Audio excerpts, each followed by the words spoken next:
Hola gente, ¿cómo andan? ¿Todo bien? Bienvenidos a otra clase más de Pentalog. Mi nombre es Lucas Musano y voy a dar esta clase. ¿Se escucha bien? ¿Me pueden escribir en el chat si se escucha perfecto, si se ve bien?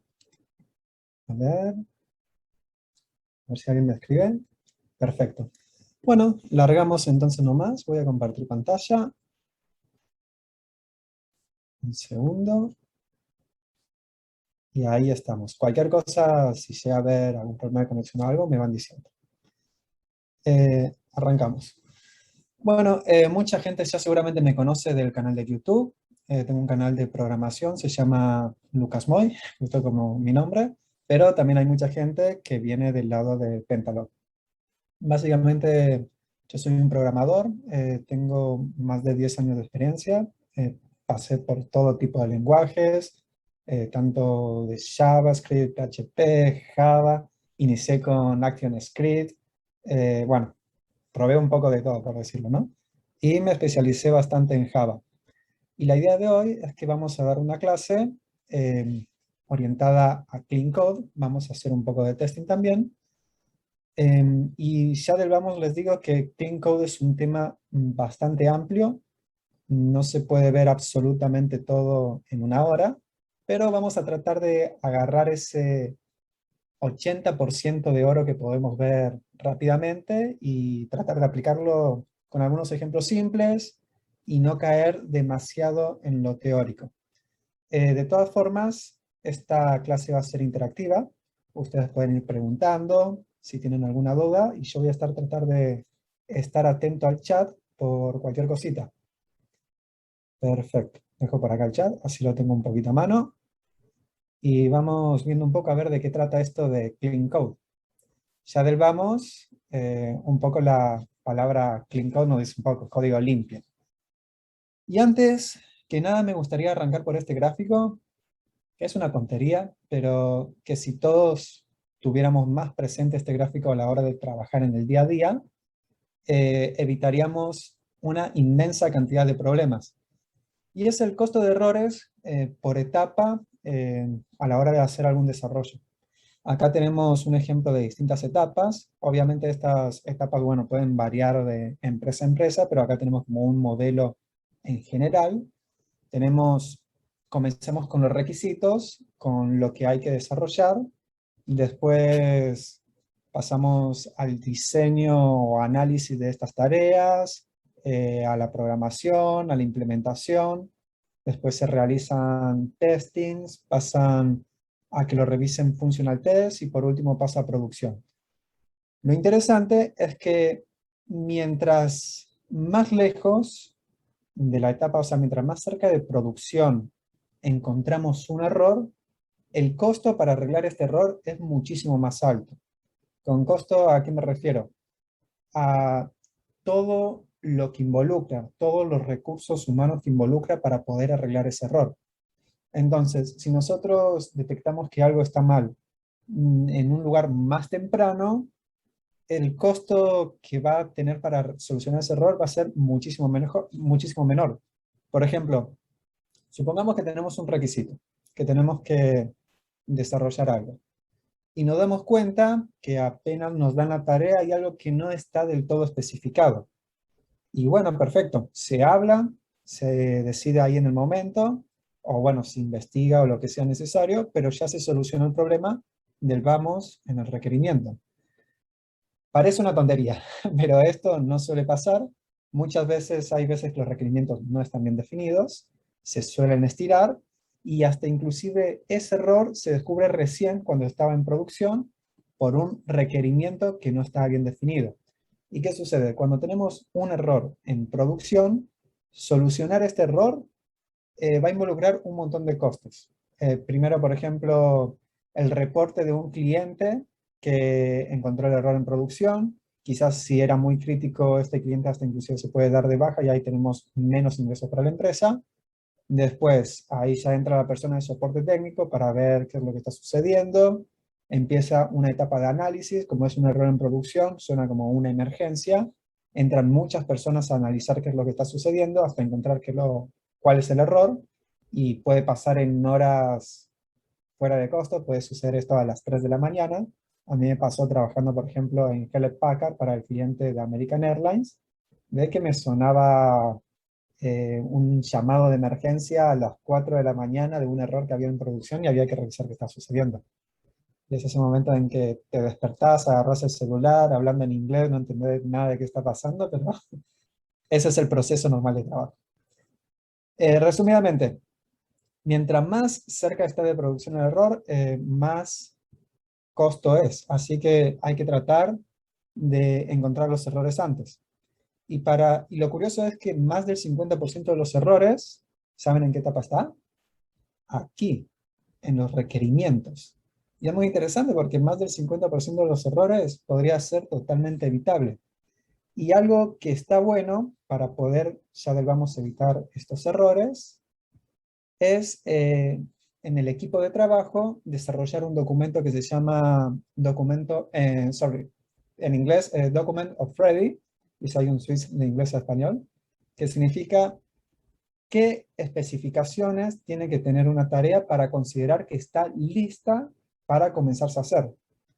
Y si todos nos ponemos de acuerdo en que ese documento tiene que estar completo con esas especificaciones, entonces no hay ningún lugar a duda de que una tarea tiene que tener absolutamente todos estos ítems para considerarse que se puede hacer.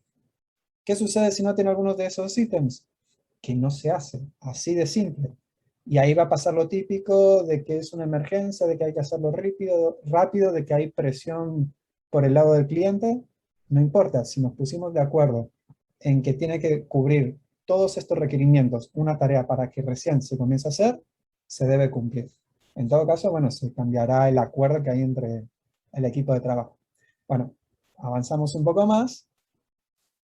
Hablando un poco de testing, voy a tocar un poco de todo, ya que la verdad que cada tema que vamos a hablar acá es para desarrollar casi un curso completo, ¿no? Pero vamos a hablar un poquito de tipo de testing. Ya habíamos visto un poco de esto en la clase pasada, pero es un poco de repaso. Es muy interesante esta pirámide, que me acuerdo que alguien lo había mencionado en el chat anterior, y es todos los tipos de test que suelen hacer. Tenemos primeramente los unit test, que es cuando vamos probando el código, haciendo pruebas unitarias por cada parte del código que desarrollamos. Después tenemos los test de integración, que sirve para verificar de que un componente se integra correctamente con otro componente. Después tenemos los acceptance, que es más para revisar que en producción esté funcionando correctamente. El end-to-end, que sirve para controlar todo el proceso completo de testing. Y por último tenemos el manual. Lo interesante es el costo a nivel de dinero, ¿no? De costo, que hay respecto a cada uno de estos tests. Mientras más abajo estamos en la pirámide, más fácil es reproducir el test, es más fácil ejecutarlo, y por ende es muchísimo más barato, ya que es automático. Entonces los integration tests y los unit tests suelen ser bastante fácil en cierta forma de armarlos y de ejecutarlos. Y ya cuando vamos a manual test, acá estamos hablando de que hay un recurso, una persona, dedicada 100% a hacer una prueba manual. Y cada vez que haya que ejecutar una prueba manual, va a haber una persona haciéndolo manualmente. Por ende, este es el más caro de todo. Bueno, esto es como para hacer un pequeño repaso de lo que vimos en la clase anterior. Ahora vamos a entrar más de lleno al tema que nos abarca, un poco a Clean Code. Me gusta mucho esta frase que dice: un tonto puede escribir un código que una computadora pueda entender. Los buenos programadores escriben un código que los humanos puedan entender. Y es muy cierto, muchas veces nos encerramos pensando en que tengo que hacer la lógica de programación más optimizada de todas, que funcione lo más rápido posible. Entonces te pones a medir a ver si utilizo un array va a ser un poquito más lento que si utilizo tal cosa, y muchas veces no tiene sentido hacer eso. Y la solución no pasa por ahí. De hecho, ahora lo vamos a ver en un momento. Pasamos muchísimo más tiempo leyendo código que escribiendo código. O sea, el 10% del tiempo de un trabajo de un programador es escribir código. Solamente el 10%. Y después el 90% estamos constantemente leyendo código, leyendo documentación, viendo cómo funciona cada cosa, y entonces es sumamente importante que el código sea fácil.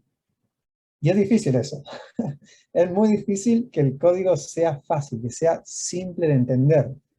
Eh, no tanto que funcione increíblemente rápido, que estemos utilizando la menor cantidad de líneas posible, sino hay que priorizar que el código sea fácil de entender, simple de leer, y no tanto de ahorrar en palabras, por decirlo. Si el código te lleva, si tenés que escribir más líneas para que sea más fácil de entender, mejor. Ya por ahí vamos por buen camino.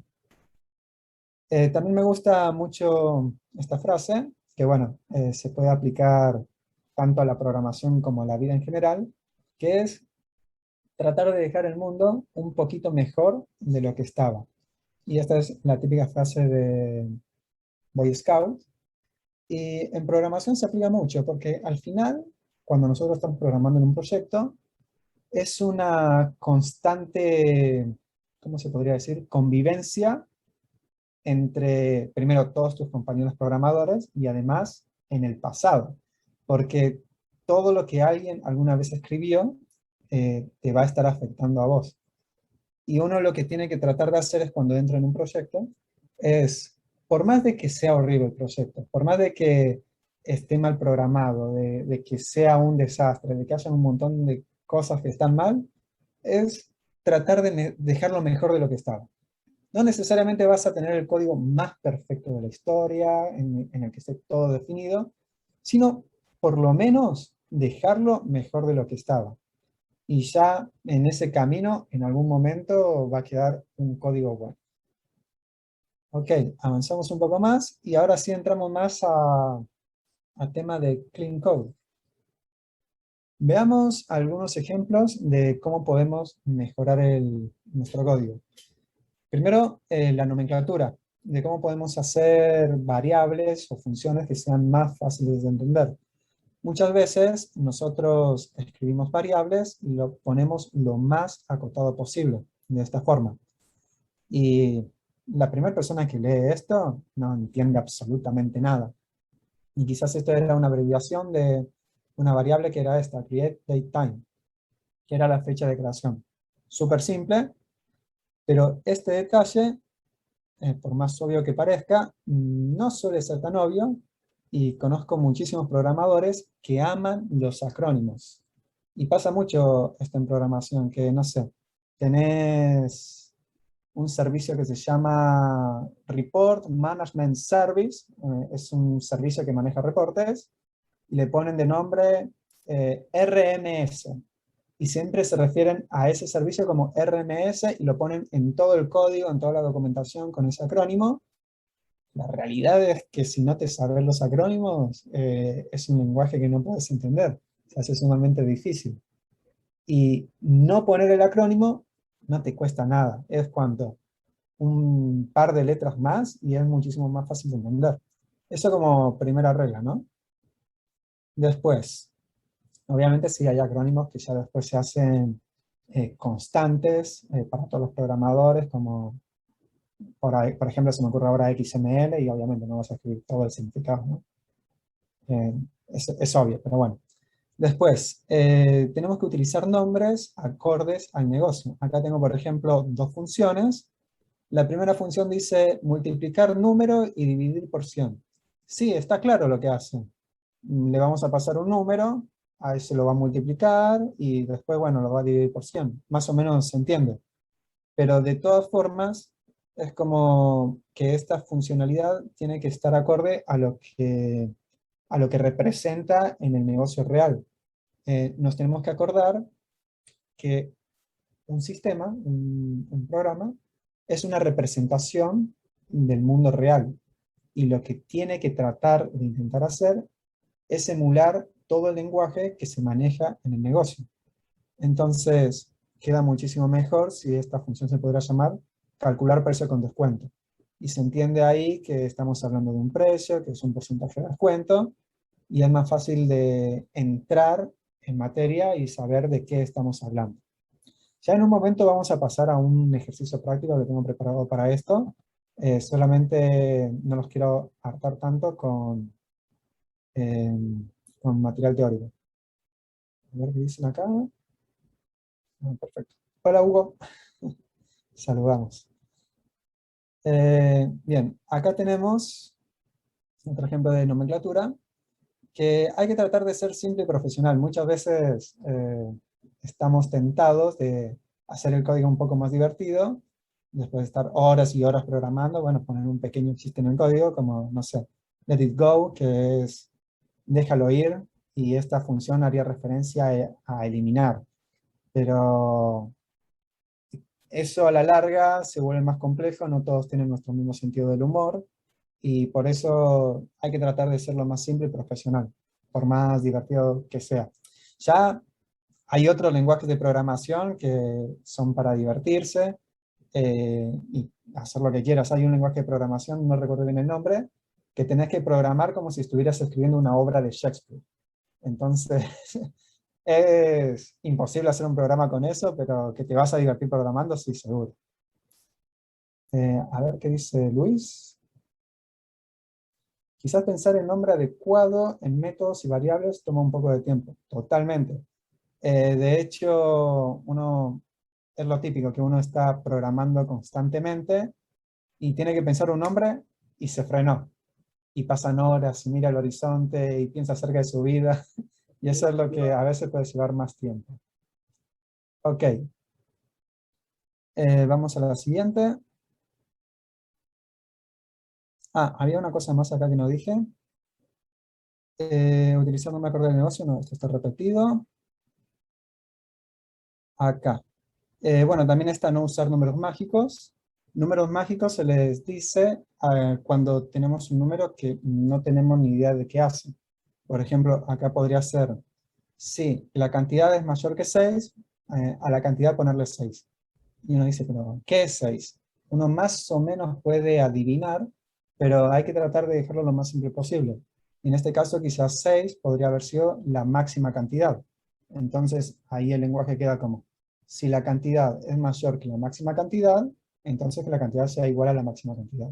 Y ahí queda más claro. Y además es más fácil cambiar después el número 6 en esta constante que se llama máxima cantidad. Después, este es obvio y no hay mucho que se pueda hacer. Editar typos. Typos se le dice cuando cometes algún error a la hora de escribir. Bueno, es curioso porque yo acá traté de hacer un typo. Quería crear una variable customer.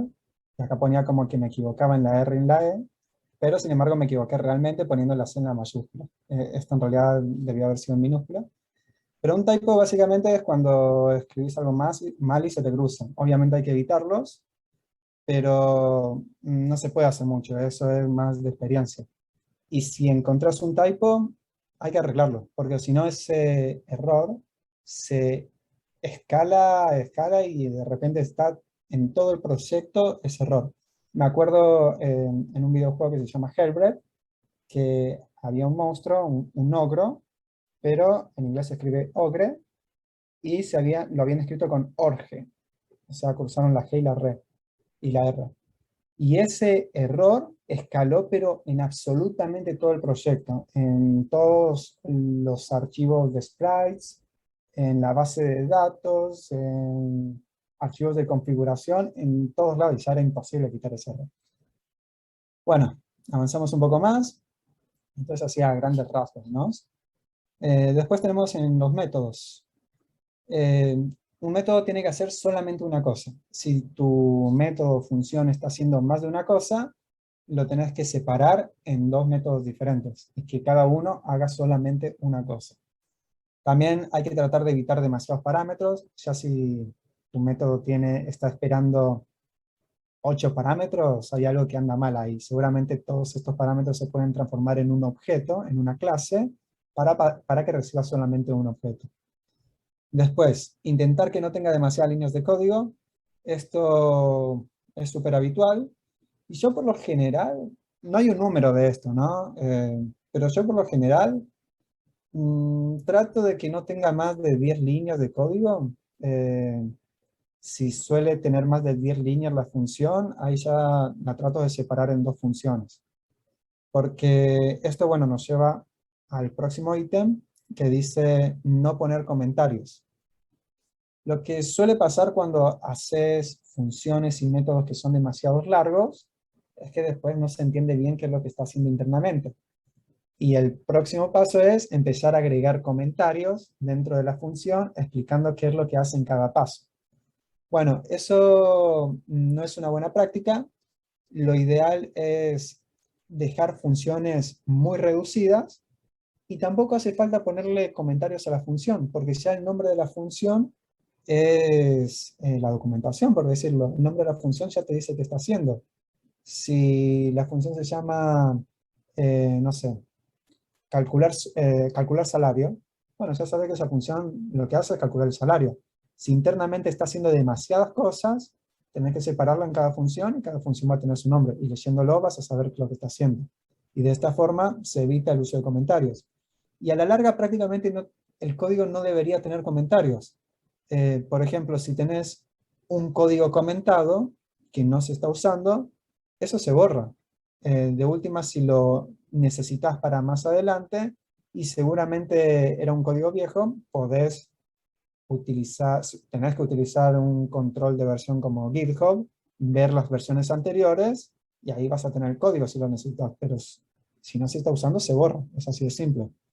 Y en el único caso que por ahí es aceptable tener comentarios es para decir que hay que hacer un refactor o modificar alguna cosita o algo que represente una deuda técnica.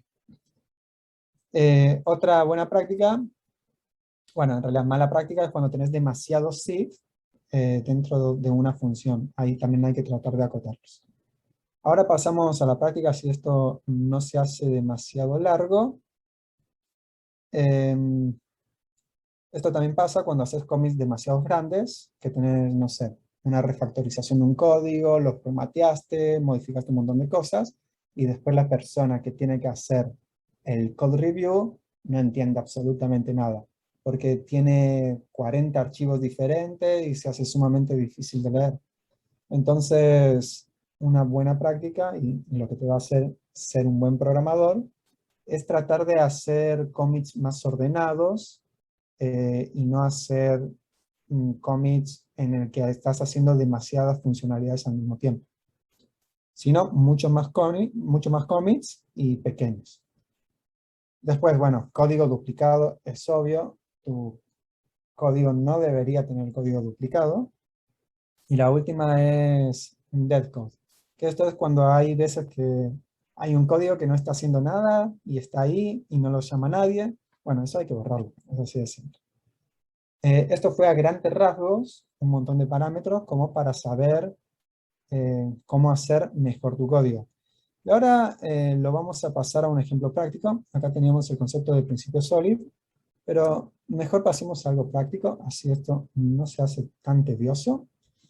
Yo acá tengo un ejercicio que lo van a poder descargar desde mi GitHub. O sea, si ustedes entran a github.com/lucasmoy, creo que era -d, a ver si ahí va. Ok, acá tienen el GitHub, lo van a poder descargar de acá. Todavía no lo subí, pasa que prefiero que presten atención ahora a esto porque va a ser un poquito complejo. Y ya después de la clase lo voy a subir por si quieren hacer de vuelta el ejercicio. Este ejercicio consiste en una refactorización. Tenemos este código, ya del vamos vemos que trata de un juego de tenis, y si lo vemos a simple vista, vemos un poco y a primera vista no se entiende, y por acá ya te empiezan a sangrar los ojos, y se va haciendo difícil de leer. Este código es bastante mejorable, ahora vamos a ir viendo cómo lo podemos mejorar, y también si tienen ideas de cómo mejorarlo, lo vamos diciendo por el chat y lo vamos viendo. Este ejercicio básicamente es eso, un juego de tenis. Es típico de estos ejercicios de Code y bueno, por si no saben cómo es un partido de tenis, acá explicar las reglas. Pero bueno, creo que es un poco obvio eso. Ahora, ¿cómo tenemos que encarar una refactorización? Entramos en un proyecto, tenemos un código que deja bastante que desear, y cómo tenemos que hacer la refactorización. Primero, no podemos entrar de lleno a refactorizar esto. Lo primero es entender qué es lo que está haciendo este código. Eso como primer paso. Una vez que entendemos qué es lo que está haciendo, ¿pasamos a refactorizar? No, todavía no.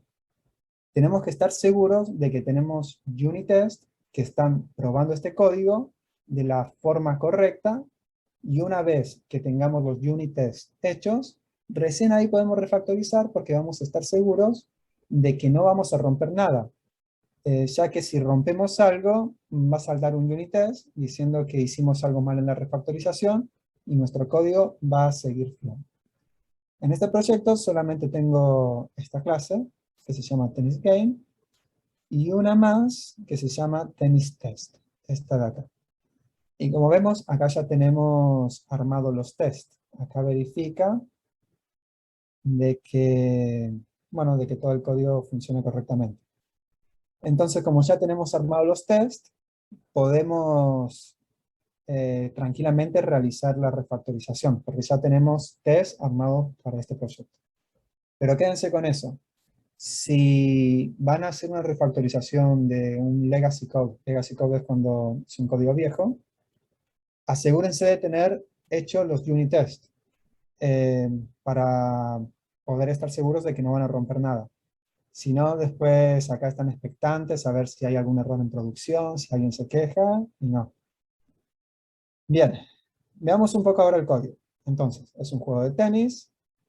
Tenemos el player 1, el jugador 2, tenemos el puntaje del jugador 1 y el puntaje del jugador 2.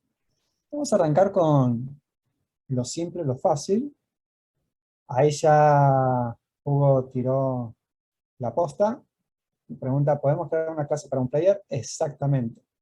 Una buena práctica es ordenarlo más como programación orientada a objetos. Pero vamos a arrancar con algo un poquito más básico y es un poco la nomenclatura. Veamos un poco la nomenclatura acá en las variables. Acá dice m-score. Este ya está un poco feo. Este m a mí no me dice nada, sinceramente. Ya volvamos. Le voy a cambiar esto. Le voy a poner, ¿dónde está? Refactor name. Y acá le voy a poner score, por ahora. Si lo hacemos de esta forma, utilizando el refactor de IntelliJ o de Eclipse, el programa que estén utilizando, te lo cambia en todos los lugares en donde se está usando esta variable. Entonces, ponemos score 2 y ahí está. Bien, a ver más abajo que tenemos. Estos nombres que pone acá son los nombres de los puntajes.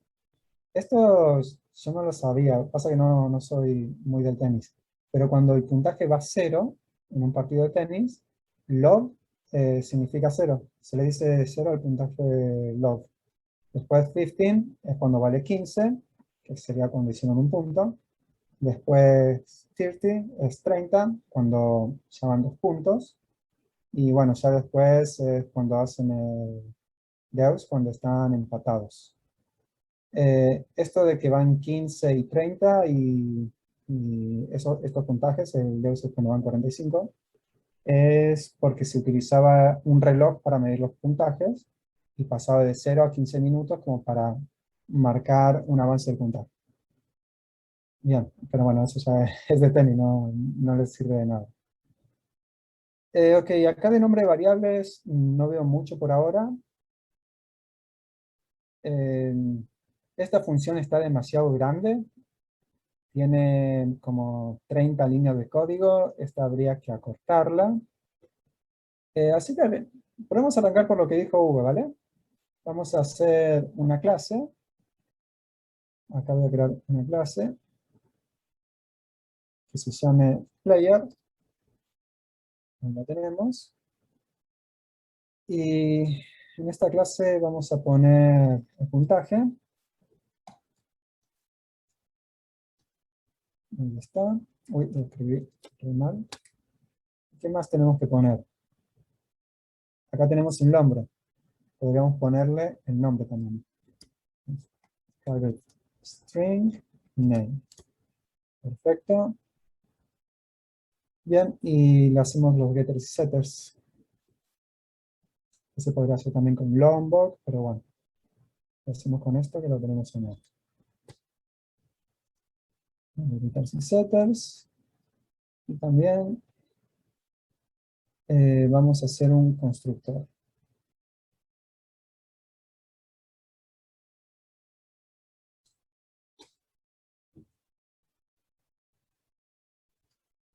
Ahí está. Un constructor sin parámetros. Para tener un poco de esto. Bueno, entonces, ahora acá lo vamos a reemplazar por player. Ahí lo tenemos. A este le vamos a poner player 1 y a este player 2. Entonces, ahora tenemos que tratar de eliminar acá el puntaje. Vamos a borrar. Acá, cuando se crea el juego, recibimos el nombre del primer jugador y del segundo. Así que acá, lo que vamos a hacer es crear estos objetos. Quizás el constructor podría recibir ya el nombre del player. Nosotros acá hicimos que pase el puntaje también. Se lo voy a dejar vacío. Y bueno, que arranque por defecto con puntaje 0, como para que no esté nulo. Bueno, lo voy a dejar así. Y ya vamos viendo cómo surge. Ok, ahora recibe el nombre. Perfecto. Para el player 2, hacemos lo mismo.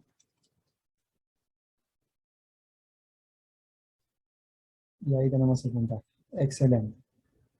Ahora, en todos estos lugares, lo primero que tenemos que hacer es tratar de reemplazar acá el puntaje. Vamos a poner player 1, el score, player 2, el score. Esto se repite mucho, así que voy a reemplazar todo de esta forma. Voy a poner score 2, control R, y lo voy a reemplazar. Así. Si no, vamos a estar todo el día haciendo esto. Y al score 1 también vamos a hacer lo mismo. Reemplazamos, y acá por acá tenemos un error. Bien, con el nombre. Acá también le vamos a poner player 1 get name. Y acá está, más a la derecha, player 2 get name. Ok, hicimos nuestra primera refactorización. Creamos una clase. Acá lo estamos seteando. Lo diferente es un set score. Le ponemos este número dentro. Ok, acá sucede lo mismo.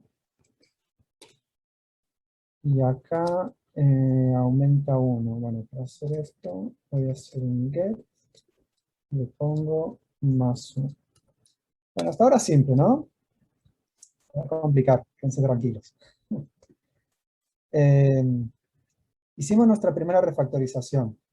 Lo que no tenemos que hacer ahora es continuar refactorizando. Lo que hay que hacer es ir a los tests, ejecutar todos los tests, a ver si tenemos algún error, y en caso de que esté todo bien, seguimos. Bien, acá falló todo. ¿Ven? Por eso no teníamos que seguir.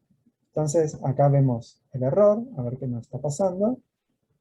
Está fallando en esta línea. Y claro, acá está haciendo la comparación.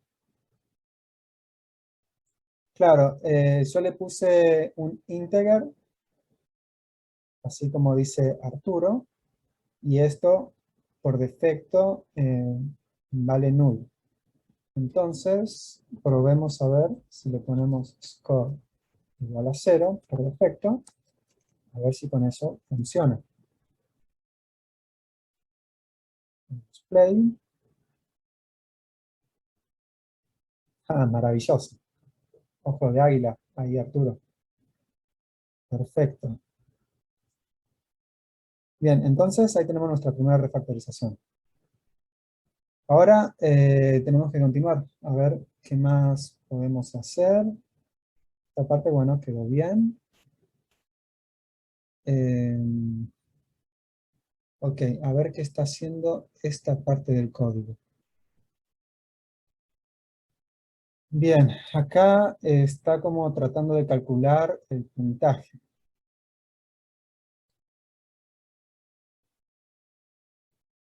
Ok, ok, a ver cómo podemos simplificar esto.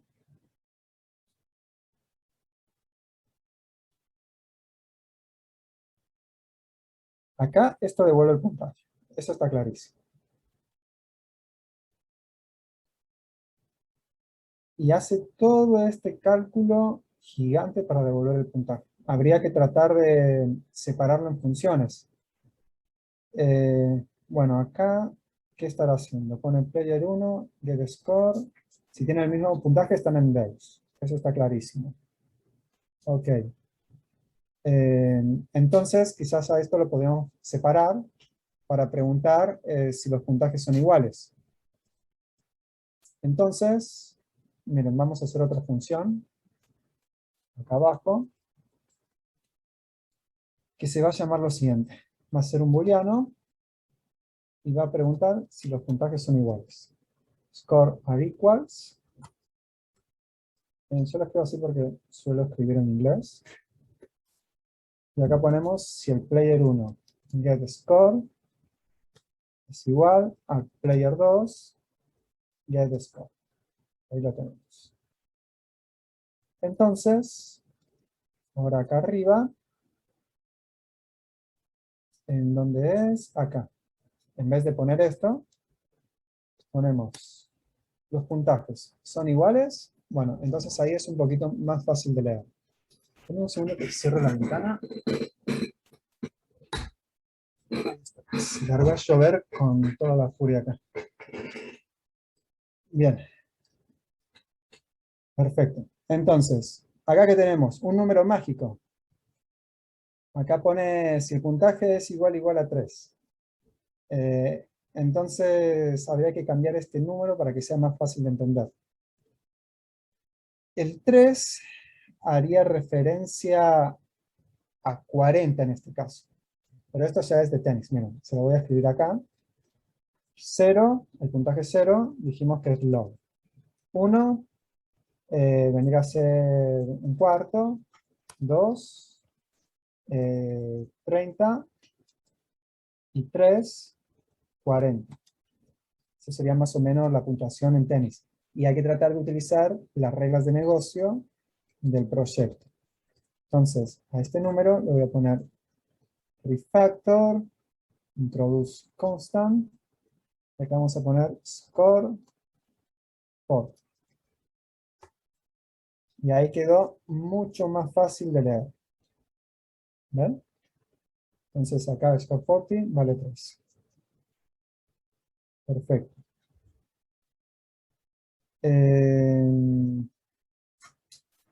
Enum, preguntan qué es enum. ¿Dónde lo viste?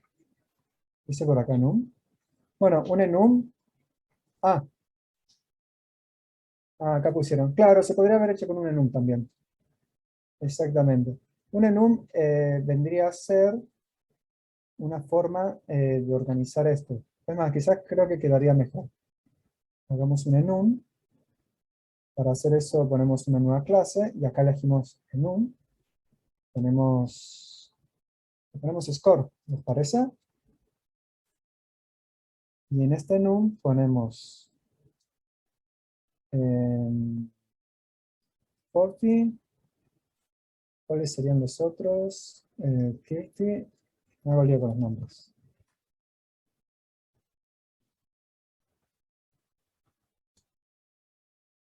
Y acá no sé bien cómo se escribe en inglés. ¿Cómo se pone cuarto en inglés? Creo que cuarto, ¿no? Lo voy a chequear rápido. Cuarto. Cuarto. Sí, perfecto.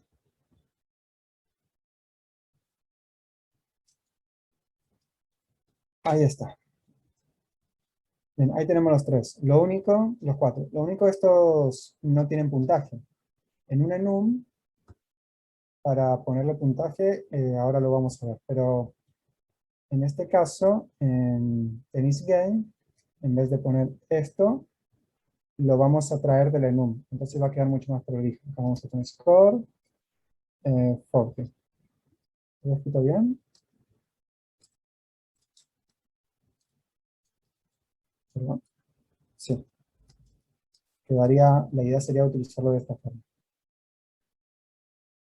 Bien, entonces, ¿cómo hacemos para ponerle un número a esto?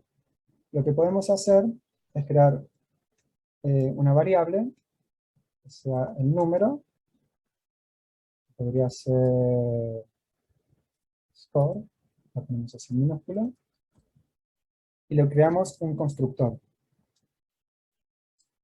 Tenemos, el public no hace falta, sería así. Esto al final el enum se comporta bastante parecido a una clase, en muchos aspectos. Le ponemos el puntaje y se lo seteamos.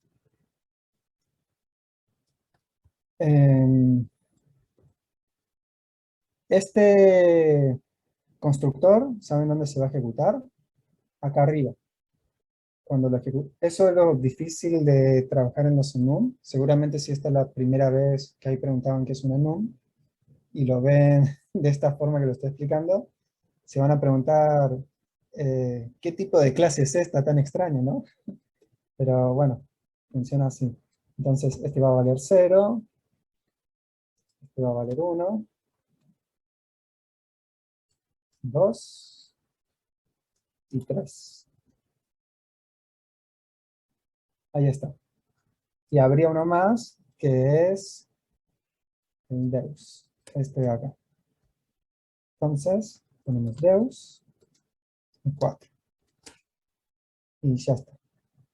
Y para obtener el valor, este score, podemos hacer una función pública que se llama getScore o getValue, mejor. Y devolvemos ese valor, por si lo tenemos que utilizar. Ahí está. Ahora, volviendo acá. Nosotros le habíamos puesto que el puntaje sea un score acá. O sea, el puntaje es un íntegro. Quizás podremos hacer que acá adentro guarde un enum, pero por ahora vamos a avanzar de a poquito. Eso lo vamos a dejar para después. Acá voy a poner getValue para que compare el valor. Esto quedó un poquito largo, ¿no? En vez de poner un solo número. La verdad que está un poco feo. Algo que podemos hacer, por ahora, es borrar esto. Ponemos el mouse encima e importamos esto de manera estática. Así no hay que escribir tanto. Y ahí por lo menos queda un poquito mejor. Después, hace la misma pregunta, pero con el player 1. Es así. Y lo ponemos así. Pero hay algo que no tiene sentido acá. No sé si se dieron cuenta, pero acá está preguntando, si los puntajes son iguales, entonces acá el puntaje del jugador 1 y del jugador 2 son iguales. ¿Qué sentido tiene acá preguntar de vuelta por el otro jugador si ya sabemos que son iguales? O sea, si el jugador 2, el puntaje es 40, del jugador 1 también, porque estamos dentro de esta función. Entonces no tiene ningún sentido. Así que esta pregunta que está acá la podemos quitar porque está de más. Si nos dio miedo borrar ese código, bueno, probamos acá a ejecutar los tests, a ver si va todo bien. Y todo perfecto, ¿ven? Este código estaba de más. Entonces ahí va quedando. De 10. Después, quizás habría que tratar de simplificar esto. Acá de vuelta tenemos los números mágicos. Este estaría preguntando por, ¿cómo se llamaba? Deus, este de aquí. Lo voy a importar también como estático. Además, voy a poner acá, ¿Ya? El 0 acá sería log, el 1, quarter, y en este otro, cierto,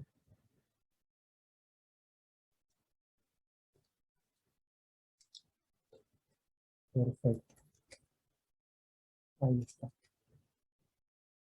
Bien, acá dicen que quizás podríamos utilizar un switch, ¿sí? Es una opción. Yo por lo general trato de evitar el switch, como para simplificarlo, pero podemos probar como para avanzar y de a poco ir desacoplándolo, ¿no? A ver, claro, lo ideal para el switch sería poder obtener el puntaje a partir de esto. Bien, lo que podemos hacer, a ver qué dicen, se podría crear una función para hacer eso, porque lo está haciendo individual por cada jugador. ¿Te refieres a extraer esto en una función, no? Eso es lo que entiendo. Eh, yo creo que sí. Quizás esto se podría extraer en una función. A ver, le ponemos refactor, extract method. ¿Qué nombre le ponemos a la función? Acá es cuando nos atoramos todo. Eh, sería get score. Esto sería en un deus, cuando está en un deus. If is deus. Ahora, me quedé pensando, si entramos a esta función que acabamos de crear, esto está devolviendo un string, ¿no? Este score creo que es un poquito confuso. O sea, nosotros estamos tratando de convertir el puntaje en una palabra. Este getScore creo que quedaría mejor si aclaramos que es una palabra. Ponemos un refactor, rename, as label, por ejemplo. Entonces ahí nos queda claro que estamos hablando de que nos va a devolver una frase y no un número preciso. A ver qué más. Bueno, acá seguimos con los números mágicos. El 4 era Deus. Get value. Acá también. Value. Esto es log. Ah, no, esto, no, a ver, este es mayor a 2, no, acá creo que ya está haciendo un poco de lógica. El 2 era 30. Sí, pero acá yo creo que queda confuso utilizar un mayor igual, porque estamos usando el puntaje 30 del partido de tenis, y en realidad hay un puntaje más, que es el 40, ¿no? Creo que este sería más claro, sabiendo que es como el puntaje máximo, pero deberíamos quitar el igual. Creo que así queda más claro. Este menos 2 me confunde un poco. Ya lo vamos a ver bien. No sé bien a qué se refiere. Eh, seguramente esto haya que invertirlo después, pero bueno, vamos avanzando de poco. La verdad que hay un montón de cosas para refactorizar en este código. Hasta a veces uno piensa, hey, creo que es más fácil arrancarlo de cero y me va a llevar menos tiempo. Y puede pasar a veces, ¿eh? No se crean. Ejecutamos los tests, a ver si vamos bien.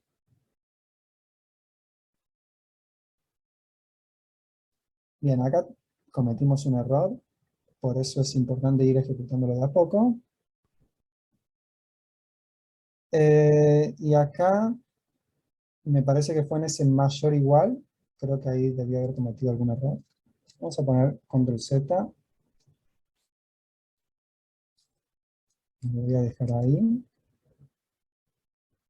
ver qué tal va. Sí, acá me confundí.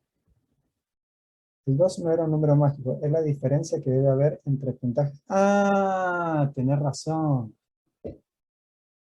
Pero no, sigue siendo un número mágico. O sea, por más de que la diferencia sea 2, yo, que no estoy tan seguro de cómo se juega un partido de tenis, no sé qué significa el 2 en ese caso.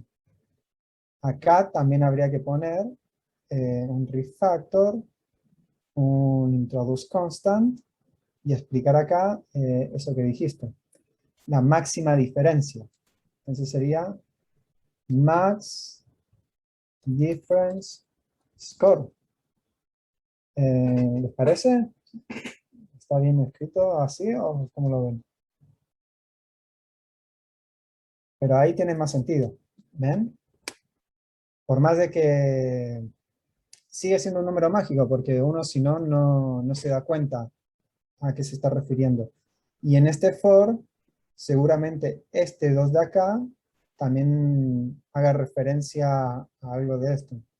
O esto quizás sea la cantidad de jugadores. Pero por eso, esto también sigue siendo un número mágico. Bueno, de a poco se va mejorando, ¿eh? De a poquito va quedando un poco mejor. Eh, lo primero que me gustaría hacer sería tratar de achicar esta función. Está demasiado grande. A ver qué podemos poner. ¿Qué nombre le ponemos a esta función? Miren, lo vamos a extraer a esto porque está súper grande. Lo vamos a seleccionar. Factor. Struct method. ¿Y qué le podríamos poner? Este es advantage. Get score. ¿Cómo le habíamos puesto el otro? If is advantage. Entonces, esta lógica que está haciendo acá, en este if, es preguntar justamente eso, si es advantage. Entonces, toda esta lógica la deberíamos extraer en otra función. Factor, introduce extract method. Le ponemos is advantage. ¿Cómo habíamos puesto en la otra? No, score is advantage. Ese quedaría mejor. Y ven, ahí es más fácil de leer y lo vamos reduciendo cada vez más a este método que está gigante. ¿Se preguntan? Cuando los scores son iguales, cuando el score de algún jugador es mayor a 4 y cuando no sucede alguno de esos casos. No terminé de entender. Dices si podemos comentar, explicar los casos más generales. Claro, sería cuando el puntaje es 45, 45 y 45, en el tenis, si un jugador hace un punto ahí, ese jugador tiene advantage, que se llama como ventaja. Y si hace otro punto más, ahí gana. Pero en cambio, si el otro jugador le hace ese punto cuando tiene ventaja, quedan de vuelta empatados. Y en el tenis se gana cuando hay diferencia de 2. Entonces pueden estar en un partido súper largo porque no terminan de resolverlo. Se puede alargar muchísimo. Bueno, ahí va quedando mejor. De todas formas, no me gusta.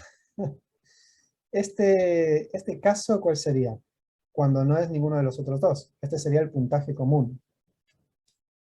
A ver, lo vamos a extraer también a este caso. Podemos poner refactor, extract method, get score. ¿Qué nombre le podemos poner? Cuando hay empate, estaba arriba. Ah, no, está explicando los casos. Ok.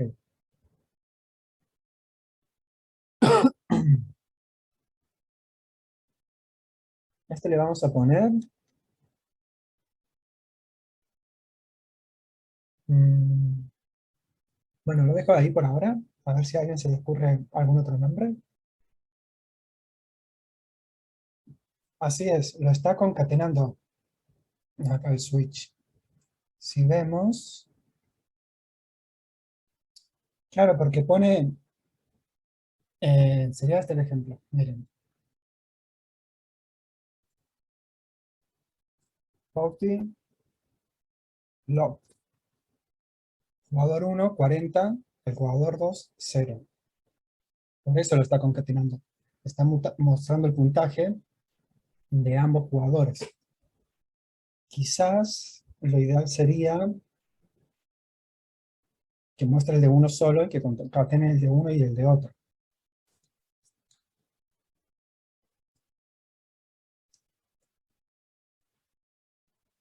Está bueno el ejercicio, ¿no? Como para hacer refactor. Claro, por acá tenemos este switch y después esto es bastante parecido a lo que hay acá. Bien. Quizás este switch lo podríamos extraer.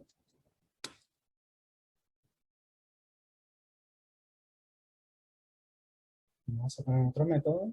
Esto también se podría obtener del enum.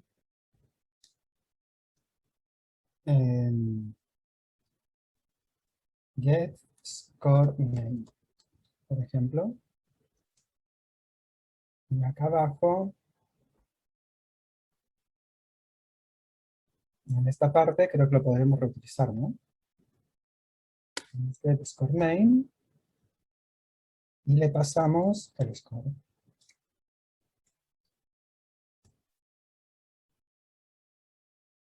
Acá me pide integer.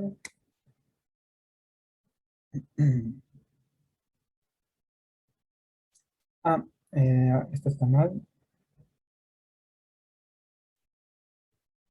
Esto debería ser solamente un integer. Ahí está. Y esto debería ser el resultado.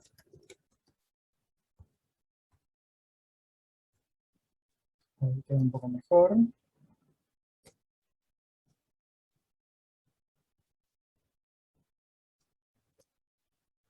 Ahí está.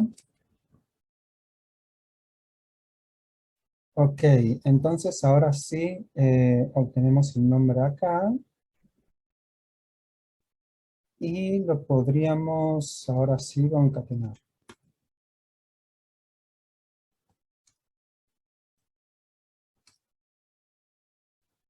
De esta forma.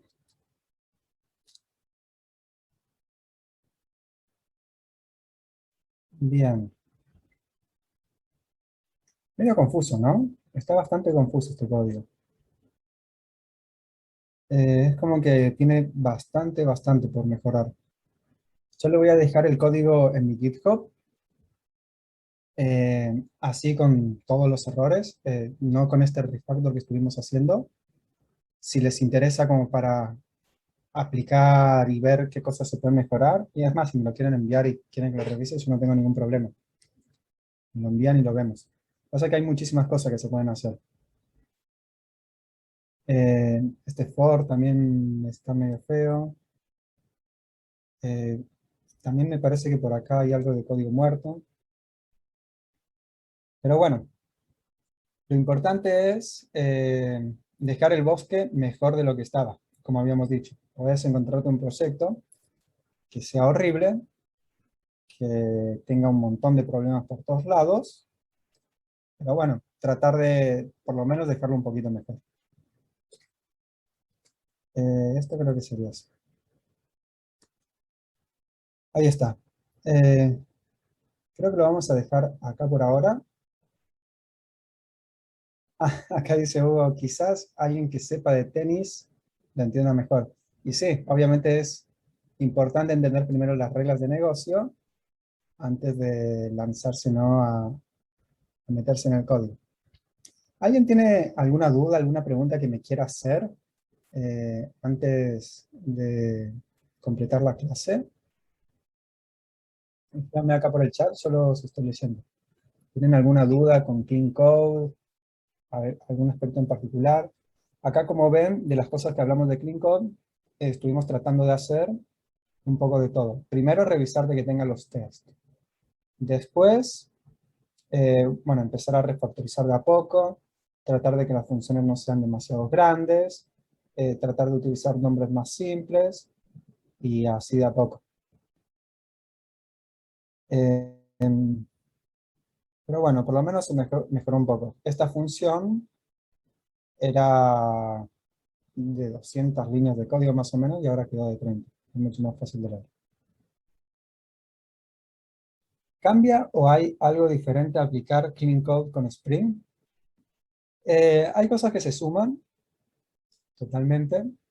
El tema este que estamos hablando de Clean Code es que es demasiado grande. Esto es como una aproximación, unas cosas básicas como para que vean, pero hay un montón de conceptos que se pueden ver. Si los llevamos un poco a Spring, por ejemplo, eh, hay que tratar de utilizar los principios SOLID, que justamente los tengo aquí. Vamos a ver acá en esta presentación. Que los principios SOLID, si estudiaron en España seguramente los conocen, y si estudiaron en Latinoamérica quizás no lo conozcan, porque en Latinoamérica se suelen ver con otros nombres. Pero hace referencia a cada una de estas categorías, y en Spring particularmente se refiere a la inyección de dependencias. Aplicar los principios SOLID dentro de tu proyecto es seguir las buenas normas de código, y va a justamente ser mucho más fácil de leer.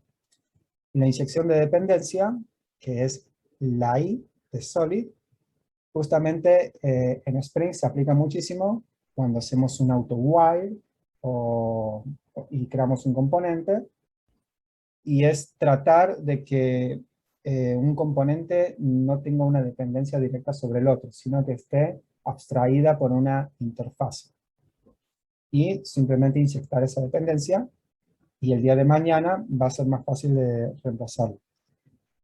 Es un poco difícil así explicándolo rápido, pero si conocen acá dicen, si los conozco como Solid, soy de la TAM, aunque no me lo enseñaron en la escuela. Tal cual. Yo lo tuve que estudiar por mi cuenta cuando empecé a hacer entrevistas para España. Tiré la primera entrevista y lo primero, ¿qué son los principios Solid? Yo no tenía ni idea, pero lo había visto de otro lado. Y cada entrevista que hacía era todo principio Solid, principio Solid, principio Solid. Bueno, hay que estudiarlo entonces. Así que ya saben, este es algo que tiene que tenerse así. Bueno, gente, más o menos de esto va el Clean Code. Va un poco de la mano con el testing, con la refactorización, con un poco de todos los principios que vimos. Hay muchísimos más principios. En el libro de Clean Code justamente lo explican todo.